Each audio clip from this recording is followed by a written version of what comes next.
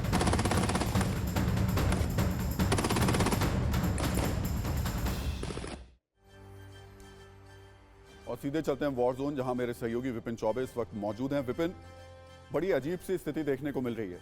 एक तरफ बंधकों को छोड़ा जा रहा है और दूसरी तरफ से दोनों ही पक्ष ये कह रहे हैं कि युद्ध और तेज होगा और ज्यादा विध्वंसक होगा।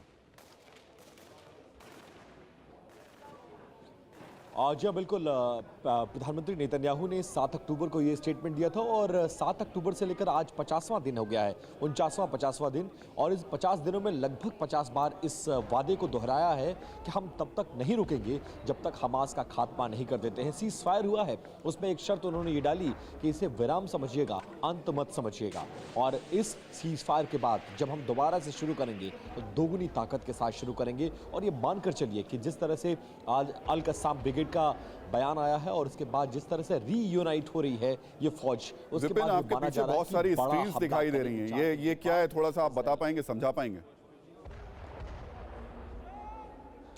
जी बिल्कुल राहुल जी, देखिए मैं इस वक्त तेल अवीव के मीडिया सेंटर में मौजूद हूँ और इसी स्क्रीन पर वो लाइव टेलीकास्ट होना है जो रिलीजिंग होगी हॉस्टेजेस की और कैदियों को सौंपने की लाइव स्ट्रीमिंग होनी है। उसके लिए आपको यहाँ बड़ा सा स्क्रीन लगाया गया और दुनिया भर की मीडिया, मेरे कैमरा पर्सन गंगा सिंह आपको दिखाएंगे, दुनिया भर की मीडिया यहाँ पर सिर्फ उस पल का इंतजार कर रही है। 14 से 15 मिनट का वक्त और बाकी है और उसके बाद वो तस्वीरें पूरी दुनिया देखेगी जिसका इंतजार 49 दिनों से सभी लोग कर रहे थे, न सिर्फ इजराइल बल्कि पूरी दुनिया कर रही थी कि आखिरकार वो कैसे उन लोगों को बंधक बनाया गया, 49 दिन उन्हें कहाँ रखा गया, कैसी यातनाएं दी गई, और अब जब वो छूट कर आ रहे हैं तो वो पल कैसा होगा उनके लिए। फिलहाल रूट तय कर लिया गया है, गाजा से उनको इजिप्ट और इजिप्ट से फिर यहाँ पर एयरफोर्स बेस लाया जाएगा, फिर मेडिकल कराया जाएगा और फिर परिवारों को सौंपा जाएगा। विपिन, बहुत बहुत शुक्रिया ये जानकारी देने के लिए। तो लेकिन तस्वीरें जो आप दिखा रहे हैं, जो आप बात कह रहे हैं, उसमें और जो वाकई ये लोग चाह रहे हैं, बहुत थोड़ा सा अंतर देखने को ज़रूर मिल रहा है। इजराइल और हमास कह तो रहे हैं कि उन्होंने सीज़ फायर की बात की है, कह ये भी रहे हैं कि बंधक छोड़ेंगे, लेकिन उसके साथ साथ जो धमकियां दे रहे हैं, जिस तरीके की तस्वीरें दिखा रहे हैं, वो वाकई ख़तरनाक है। इजराइल और हमास के बीच 48 दिनों से युद्ध जारी है। 7 अक्टूबर के इस बाद अपने इजराइल हमास को ख़त्म करने के जो उसका एक तरीके से कह सकते हैं प्रण है, उसे लेकर गाजा पर जमकर बम बरसा रहा है। इजराइल भले ही आतंकवादियों को ख़त्म करने के लिए बमबारी करता रहा हो, लेकिन ज़्यादातर मौत गाजा की महिलाओं और बच्चों की हुई है और ये सब कुछ इजराइल पर हमास के हमले के बाद शुरू हुआ है। ऐसे में गाजा के फ़िलिस्तीनियों की एक आबादी ऐसी है जो हमास के खिलाफ खड़ी होने लगी है।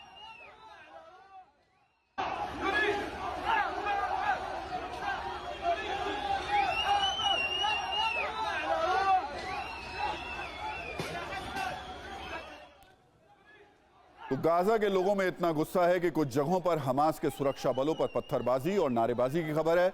ऐसे वीडियोस आए हैं जिनमें यूएन के शेल्टर में रहने वाले लोगों ने हमास के अधिकारियों के खिलाफ नारे लगाए और कहा कि वो चाहते हैं कि युद्ध खत्म हो।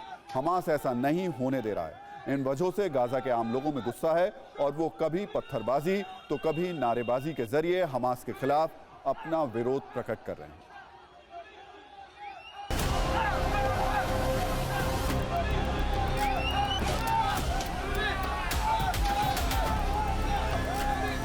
हमास के लड़ाकों ने जिस तरीके से इजराइल पर हमला किया और उसके बाद इस युद्ध का ऐलान इजराइल की तरफ से किया गया, उसके बाद अब तक जो हमला और युद्ध शुरू हुआ 49 दिनों में उसका सबसे बड़ा खामियाजा हमास के लड़ाकों के साथ साथ फिलिस्तीन की धरती पर रहने वाले आम लोगों को चुकाना पड़ा।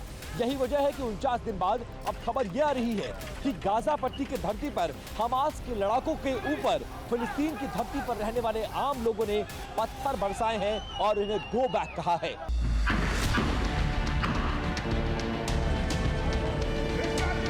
गाजा के लोग कभी भी पूरे तरीके से हमास के साथ नहीं थे। आपको पता है वहाँ पर पीएलओ का अराफात के टाइम में पीएलओ का रूल चलता था वहाँ पर, दोनों वेस्ट बैंक में भी और गाजा में भी। हमास तो टेररिस्ट ऑर्गेनाइजेशन है और टेरर के नाम से डरा करके धमका करके वो लोगों के वोट उसने छीन लिए हैं।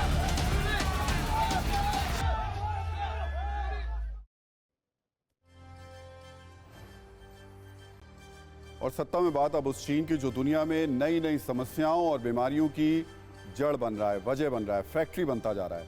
पिछले कुछ वर्षों में तो स्थिति ऐसी रही कि दुनिया में कोई भी नई बीमारी फैली हो तो उसकी शुरुआत चीन से ही हुई है। 2019 में फैला कोरोना इसका सबसे विभत्स उदाहरण है, जिसने दुनिया में इतनी तबाही मचाई जितनी पिछले 100 वर्षों में नहीं मची थी। अमेरिका, यूरोप और चीन सभी सुपर पावर कोरोना के सामने घुटने पर आ गए थे।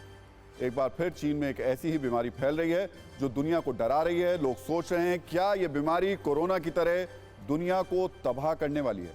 दरअसल चीन के उत्तर पूर्वी प्रांत लियाओनिंग में पिछले कुछ दिनों में एक रहस्यमयी बीमारी फैली है। चीन में इस बीमारी को काफी हद तक निमोनिया से मिलता जुलता बताया जा रहा है, लेकिन इसके फैलने की स्पीड निमोनिया से काफी ज्यादा है। ये बीमारी खास तौर पर बच्चों को अपना शिकार बना रही है।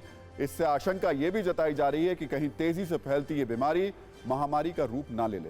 ये डर इसलिए है क्योंकि ऐसी ही स्थिति चीन के वुहान शहर में दिसंबर 2019 में बनी थी और कोरोना पूरी दुनिया में महामारी बन गया था। इसमें सबसे ज्यादा खतरा बच्चों को है। बच्चों में यह संक्रमण बहुत तेजी से फैल रहा है। इस बीमारी के कारण बच्चों के फेफड़ों में सूजन आ रही है, सांस लेने में परेशानी हो रही है, लगातार खांसी और तेज बुखार हो रहा है। यह संक्रमण इतनी तेजी से और इतनी बड़ी आबादी में फैल चुका है कि अस्पतालों में बेड मिलना मुश्किल हो गया है। अगर किसी क्लास के बच्चों में ये लक्षण दिखते हैं तो पूरी क्लास को रद्द किया जा रहा है। कई जगहों पर स्कूलों को बंद तक कर दिया गया है। चीन के लोग इस रहस्यमय बीमारी के खौफ में जी रहे हैं। उन्हें यह समझ नहीं आ रहा कि ऐसा हुआ क्या कि ये रोग इतनी तेजी से फैल रहा है। वैसे इस रहस्यमय निमोनिया पर चीन को तो अभी आंकड़े देना वो नहीं चाहता है, लेकिन दुनिया भर से दबाव के बाद चीन ने यह माना है कि 13 नवंबर से बच्चों में रहस्यमय निमोनिया फैला है। इस बीमारी को फैले हुए 11 दिन हो चुके हैं। 3 से ज्यादा प्रांतों और शहरों में इसके फैलने का दावा किया गया है। 24 घंटे में 7,000 से ज्यादा बच्चे अस्पताल में भर्ती हो रहे हैं। 11 दिनों में 77,000 से ज्यादा नए मरीजों के अस्पताल पहुंचने की आशंका है।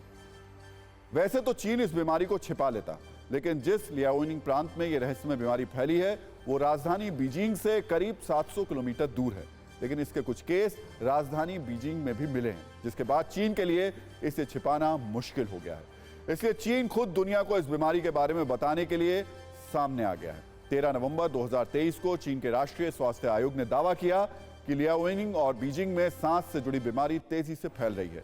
इसके बाद 19 नवंबर को दुनिया भर में बीमारियों को लेकर काम करने वाली संस्था प्रीमेड ने खुलासा किया कि लियाओनिंग में यह बीमारी बच्चों में तेजी से फैल रही है।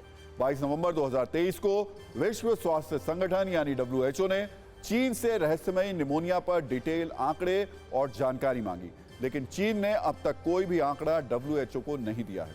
WHO ने इस पर बयान भी जारी किया है, जिसमें कहा गया है कि चीन में माइक्रोप्लाज्मा निमोनिया और इन्फ्लुएंजा फ्लू के केस बढ़ते जा रहे हैं। कई संक्रामक श्वसन संबंधी बीमारियों का प्रकोप है। इस संबंध में चीन के स्वास्थ्य अधिकारियों से विस्तृत रिपोर्ट मांगी गई है। चीन से बच्चों में फैले निमोनिया के समूहों की अतिरिक्त जानकारी और टेस्ट रिजल्ट भी मांगे गए हैं। इस रहस्यमय बीमारी का पता चलने के बाद अब शक गहरा रहा है कि कहीं यह भी कोरोना की तरह किसी दवा के प्रयोग का नतीजा तो नहीं है, क्योंकि कोविड-19 संक्रमण पर कुछ स्टडी के बाद ऐसे आरोप लगे थे कि वुहान की लैब में हुए प्रयोग के बाद कोरोना फैला था।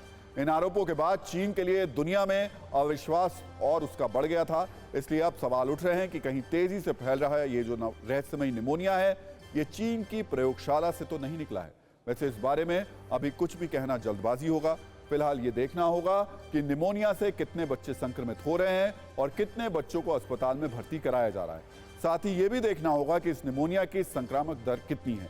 अभी कुछ दिन इंतजार करना होगा। इसके बाद चीन में फैल रही इस बीमारी को लेकर तस्वीर कुछ साफ हो सकेगी, लेकिन फिर भी सभी देशों को सतर्क रहने की जरूरत है, खासकर तब जब चीन सही आंकड़ा देने के लिए कुख्यात रहा है। जो सही आंकड़ा वो नहीं देता है।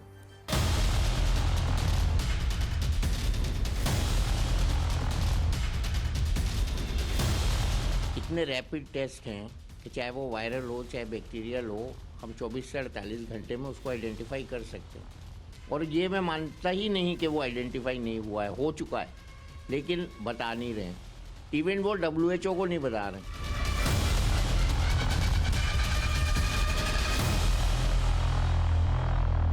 इस बीमारी के संदर्भ में अगर हम कहें तो देखिए, कॉमन वायरसेस होते हैं, रेस्पिरेटरी सिंशिशियल वायरस होते हैं, माइकोप्लाज्मा निमोनी जिससे निमोनिया होता है एक वायरस होता है, और एक HMVP human Meta Numa virus identify हुआ है।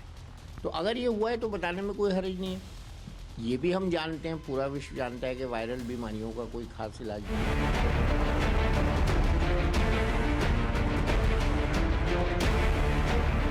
कोई ऐसा ही वायरस है जो बच्चों में निमोनिया कर रहा है, तो कोविड तो ज़्यादातर विश्व में लोगों को इम्यूनिटी हो गई है, और अब कोविड की सावधानी तो एक ही रह गई है, मास्क, सोशल डिस्टेंसिंग।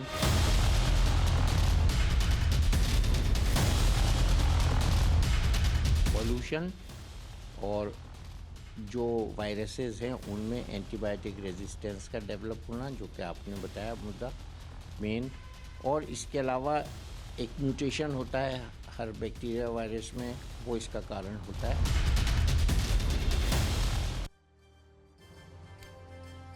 चीन हमारे पड़ोस में है और वहां जो कुछ भी होता है उसका हमारे देश पर असर पड़ता है, इसलिए भारत सरकार सतर्क है।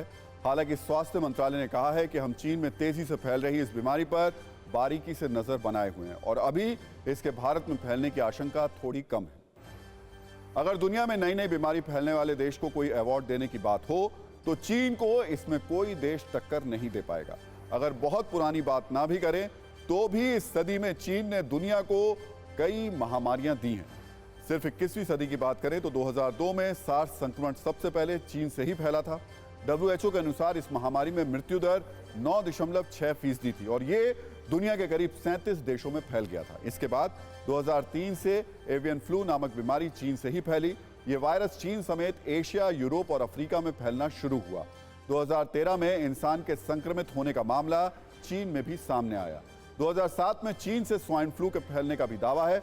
हालांकि यह भी दावा किया जाता रहा है कि स्वाइन फ्लू पहले भी कई जगहों पर फैल चुका था। इसके बाद यह चीन में फैला और 2019 में फैले कोविड-19 ने तो पूरी दुनिया में तबाही मचा दी थी। इसके अलावा monkeypox, Zika virus, Ebola virus, SARS और मार्स, ये सारी बीमारियां चीन से ही फैली। सत्ता में अब हम बात कर लेते हैं तेलंगाना विधानसभा चुनाव की, जहां नेताओं के भाषण और कैश धन दोनों आज खूब बरसे हैं। तेलंगाना में 30 नवंबर को वोट डाले जाएंगे। चुनाव प्रचार के लिए नेताओं ने एड़ी चोटी का जोर लगा दिया है। इस बीच कल रंगारेड्डी के गच्ची बाउली में कैश का पहाड़ बरामद हुआ। एक कार से 5 करोड़ रुपए कैश बरामद किए गए। जब कार चालक से इस कैश के बारे में पूछा गया तो वो इस कैश का कोई हिसाब नहीं दे पाया। पुलिस ने 3 लोगों को हिरासत में ले लिया है। दरअसल पुलिस रंगारेड्डी जिले में रूटीन चेकिंग कर रही थी। इस दौरान एक कार में 2 सूटकेस मिले। इन्हें जब खोलकर देखा गया तो पुलिस के होश उड़ गए। कैश को आयकर विभाग को सौंप दिया गया है। ये नोटों का वही पहाड़ है जो रंगारेड्डी जिले में मिला है। वैसे आपको ये बता दें कि 5 राज्यों में चुनाव के ऐलान के बाद से अब तक करीब 1760 करोड़ रुपए का कैश जब्त किया जा चुका है। जिन लोगों से जब्त किया गया है वो इस बात का कोई जवाब नहीं दे पाए कि ये कहां से आया है। 2018 में इन 5 राज्यों से 239 करोड़ रुपए जब्त किए गए थे। इस बार मिली रकम इससे 7 गुना ज्यादा है। कैश के पहाड़ के बाद अब बात बयानों की बहार की। राजस्थान में चुनाव प्रचार खत्म होने के बाद आज राजनीतिक दलों का पूरा फोकस तेलंगाना में रहा।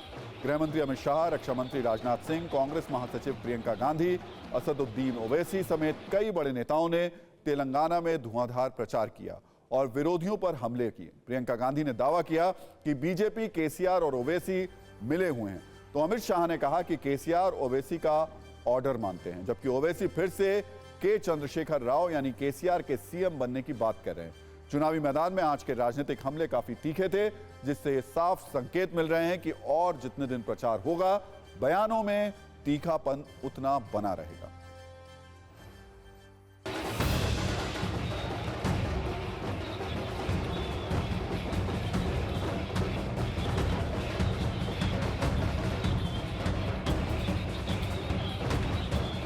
केसीआर का सरकार पूरे भारत में सबसे करप्ट सरकार अगर कोई एक है तो केसीआर का है। भारतीय जनता पार्टी की सरकार बनाओ, हम जिन्होंने करप्शन किया है उनको जेल की सलाखों के पीछे डालो। एक केसीआर ओवैसी से डरते हैं, इनकी गाड़ी का स्टीयरिंग ओवैसी के हाथ में है। केसीआर अपनी ताकत पे तीसरी मर्तबा मुख्यमंत्री बनेगा इंशाल्लाह। अब ये बोल रहे हैं, बके जा रहे हैं, क्यों नहीं होने वाला है वैसा। मुझे यकीन है कि तेलंगाना की आवाम एक अच्छा फैसला लेगी। कांग्रेस ప్రభుత్వం అధికారంలోకి వస్తే జై బోలో తెలంగాణ। बीजेपी, बीआरएस, एमआईएम सब साथ साथ नाटू नाटू कर रहे हैं, ये बात समझ लो। ఈ విషయాన్ని గుర్తు చేసుకోండి। इनका नाच देख लो, వాళ్ళ నాట్యాలు డాన్సులు చూడండి, लेकिन इनको वोट मत दो। आप कहते हैं और तेलंगाना के लोग भी ये कहते हैं स्टेट फर्स्ट, लेकिन टीआरएस कहती है फैमिली फर्स्ट। और मैं आपको बतलाना चाहता हूं, जिस दिन भारतीय जनता पार्टी की गवर्नमेंट बन जाएगी बहनों भाइयों, यहां फैमिली फर्स्ट नहीं होगी बल्कि तेलंगाना फर्स्ट होगा। तो देखिए, सत्ता में आज का टाइम खत्म हो गया, लेकिन अपने सभी न्यूज मित्रों से हमारी न्यूज रिक्वेस्ट है कि वो सत्ता की न्यूज को ज्यादा से ज्यादा शेयर करें और अपने सुझाव हमें व्हाट्सएप जरूर करें। और एक बार फिर इस वक्त की सबसे बड़ी खबर इजराइल हमास युद्ध से जुड़ी हुई। इजरायली बंधकों की रिहाई की प्रक्रिया भी शुरू हो गई है। कुछ देर में हमास 13 बंधकों को छोड़ेगा, ऐसी जानकारी मिल रही है। गाजा पहुंचे इजराइल के हेलीकॉप्टर, मिस्र के रास्ते इजराइल जाएंगे ये बंधक, ऐसी जानकारी मिल रही है। तो देखिए, ये तस्वीरें, सीधी तस्वीरें आ रही हैं जिसमें बताया जा रहा है कि कैसे मिस्र के रास्ते ये बंधक इजराइल पहुंचेंगे। हेलीकॉप्टर पहुंच चुके हैं लेने के लिए इन बंधकों को। हालांकि साथ ही ये भी जानकारी दी जा रही है कि जो बंधक रिहा किए गए हैं, 13 बंधक रिहा किए जाने थे। हमास ने जो 12 बंधक रिहा किए हैं, थाईलैंड के 12 बंधकों को रिहा किया गया है। थाईलैंड ने बंधकों की रिहाई की पुष्टि भी कर दी है। थोड़ी देर में इजरायली बंधकों को छोड़ेगा हमास। तो पहले थाईलैंड के बंधकों को रिहा किया गया है, इसके बाद थोड़ी देर में इजराइल के बंधकों को भी रिहा किया जाएगा। हमारे साथ विपिन चौबे जुड़ गए हैं, जो लगातार इस पूरी खबर पर नजर बनाए हुए हैं। विपिन, क्या और जानकारी मिल रही है, क्योंकि हम तस्वीरें देख रहे हैं सीधे, आप भी वहां मौजूद हैं उस मीडिया सेंटर में जहां पर आपको ये सीधी जानकारी सब मिल रही है। थाईलैंड के 12 बंधक है जिन्हें रिहा किया गया है। अब इसके बाद आगे क्या प्रक्रिया होगी वो भी जानना चाहेंगे आपसे, और इजराइल के बंधकों को कब छोड़ा जाएगा? देखिए, दोपहर लगभग 3:15 बजे और भारतीय समय के मुताबिक 6:45 पर जो इजरायली बंधक थे उन्हें माफ़ करें, जो थाईलैंड के बंधक थे वो 12 बंधक थे, उन्हें रिहा कर दिया गया है। और एम्बेसी से जो थाईलैंड एम्बेसी के ऑफिशियल्स हैं वो उनको लेने के लिए रवाना हो चुके हैं। अगले 1 घंटे में वो उनके पास होंगे। लेकिन इसके साथ साथ 13 इजरायली बंधक को सौंपे जाने की प्रक्रिया शुरू हो चुकी है। राफा बॉर्डर पर इनको सौंपा जाएगा, राफा से इनको मिस्र ले जाया जाएगा, मिस्र से फिर ये एयरफोर्स बेस इजराइल लाया जाएगा। वहाँ पर मेडिकल टीम ऑलरेडी असाइंड है, वो वहाँ पर रहेंगी। उसके बाद मेडिकल के लिए इन्हें अस्पताल ले जाया जाएगा और उसके बाद सब कुछ अगर ठीक रहा तब जाके परिवारों को सौंपा जाएगा। तो प्रक्रिया शुरू हो चुकी है, सबकी निगाहें टेलीविजन पर है, लाइव टेलीकास्ट सब कुछ हो रहा है। और जी विपिन, कमांड सेंटर जैसा कि आप बता रहे हैं कि प्रक्रिया शुरू हो चुकी है इजराइल के बंधकों को भी सौंपने की राफा बॉर्डर पर, तो क्या उनकी तस्वीरें आना शुरू हुई हैं? क्या उससे जुड़ी कोई जानकारी आना शुरू हो चुकी है? जहां आप मौजूद हैं, अगर आप वो हमें बता पाएं। नहीं, देखिए, हाँ, हमें भी इसी स्क्रीन पर सब कुछ देखने का इंतजार है। जो स्क्रीन मेरे पीछे आप देख रहे हैं, जिसमें आपको फिलहाल अभी बंधकों की तस्वीर नजर आ रही है, और हमारी तरह पूरी दुनिया की मीडिया इस वक्त आपको इस तेल अवीव के मीडिया सेंटर में मौजूद है, जो एक एक तस्वीर पर नजर बनाए हुए हैं, और सभी को इंतजार है कि वो 13 इजरायली बंधक कहाँ कैसे रिहा किए जाएंगे, वो तस्वीर कैसी होगी। और खुद प्रधानमंत्री बेंजामिन नेतन्याहू भी इस वक्त कमांड एंड कंट्रोल सेंटर में बैठे हुए हैं और एक एक तस्वीर पर नजर बनाए हुए हैं। प्रक्रिया शुरू हो गई है। राफा बॉर्डर पर थोड़ी देर पहले आपने कुछ ऑफिशियल्स का संबोधन भी सुना, जहां पर रेड क्रॉस की टीम भी मौजूद थी, और मुझे लगता है 15 से 20 मिनट का वक्त और, या मैक्सिमम आधा घंटा, और उसके बाद उनको सौंपे जाने की तस्वीर सामने आ जाएगी। जी हाँ सुमेरा। तो जी विपिन, जैसा कि जानकारी दे रहे हैं, पहले थाईलैंड के 12 बंधकों को रिहा किया गया था, वो हैंडओवर किए जा चुके हैं। कुछ देर में जो थाईलैंड एम्बेसी के ऑफिशियल्स हैं, अधिकारी हैं, वो पहुंच जाएंगे उन तक। लेकिन बस अब से कुछ ही समय बाद राफा बॉर्डर पर इजराइल के 13 बंधकों को हैंडओवर करने की जो प्रक्रिया है वो भी शुरू होगी। यहाँ पर उन्हें भेजा जाएगा राफा बॉर्डर पर, और राफा बॉर्डर मिस्र के साथ लगता हुआ बॉर्डर है, तो मिस्र के रास्ते पहुंचेंगे वो, यानी फिलिस्तीन से पहले मिस्र जाएंगे राफा बॉर्डर क्रॉस कर और फिर वहां वो हवाले किए जाएंगे इजरायली अधिकारियों के, जहां से उन्हें लाया जाएगा हेलीकॉप्टर के जरिए इजराइल में। पहले उनकी जांच की जाएगी, डॉक्टर उनको एग्जामिन करेंगे, अगर अस्पताल ले जाने की जरूरत होगी तो वहां ले जाया जाएगा, और उसके बाद वो अपने घर वालों से मिल पाएंगे।